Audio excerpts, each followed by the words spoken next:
Okay, so I took my Air Javelin apart and I discovered quite a few things. I'm a little bit excited about it. First off, I swapped out the trigger spring. This just makes the plastic trigger return for a much smaller, lighter one. So now the trigger is a lot easier on that first stage until the sear engages, and this is a goofy sear. It slides forward to actually engage the trigger. Once the hammer is pulled back and catches it and pushed forward, this gets slid forward so that it'll engage. There's some little notches on the bottom of there it catches. Right? The hammer spring, the hammer. This is just a cocking knob that pulls the hammer back. Anyway, that's not what I wanted to show you what I was excited about. It is kind of neat. The valve body's all pinned together, or the parts are pressed in from different angles, and then pins are put in, except for the barrel, which is held by a screw. Anyway, back here's what I found that I thought was a little bit exciting. I didn't know, why I was going to take this off, but I took this off. And I wasn't going to take this part. I figured this is just a sliding stock, and this is what houses the hammer springs. They go down inside there, and the return spring for the cocking lever. And everything's got these little rubber plugs in it. Almost every screw on this gun has got a little rubber plug over it, so it appears that everything is pinned. It's not. There's a screw under it. But I took this screw off, took the screws out, because I saw this goofy little slot on the top right here, and I thought, well, why would that be there? I can't imagine that's a casting mark from molding mark from the plastic. So I took it apart. It's just two screws, so why not, right? And I found this little thing in here, right?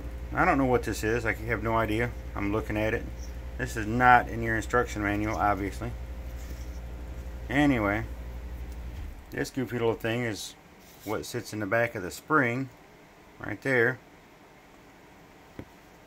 And I thought, well, that's odd that they would just not have a pocket like they do up here for this spring.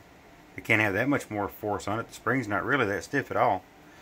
So I got to looking, and there is a set screw in the back of it. I thought, well, why would they put a set screw in it? And you got noticing this little channel that lines up here, right? Stay with me.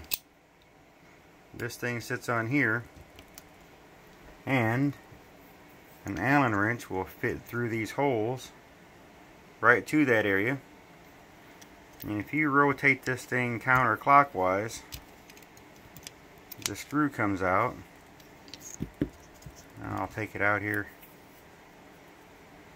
and show you.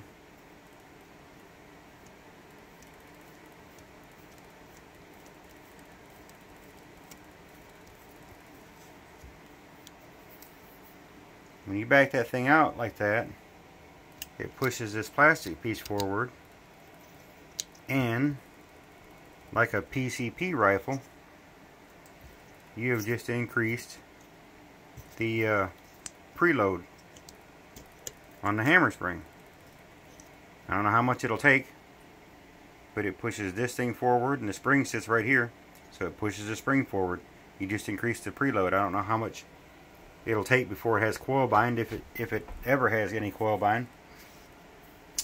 But I was getting ready to start hunting springs for this. I finally got the regulator off of my my gauntlet bottle, only to find out that it is a 5/8 thread, and the regulator that I wanted to put on it has got the M18 threads, so it won't work. So I can't lower the pressure on the bottle to 850. So it looks like I'm going to go the other route. I started to see if I could find a heavier hammer spring to put in this, and then I stumbled across this. It's not in the instructions.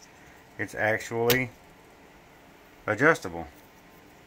You can adjust the preload, and it was all the way in. This little screw wasn't sticking out of there at all. It was all the way down in there, flush with the bottom.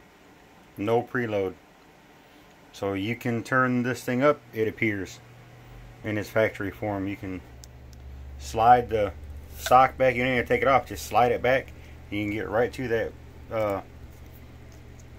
area with an Allen wrench, right through the top of that little little hole it has in it. Anyway, I was excited, thought I'd share.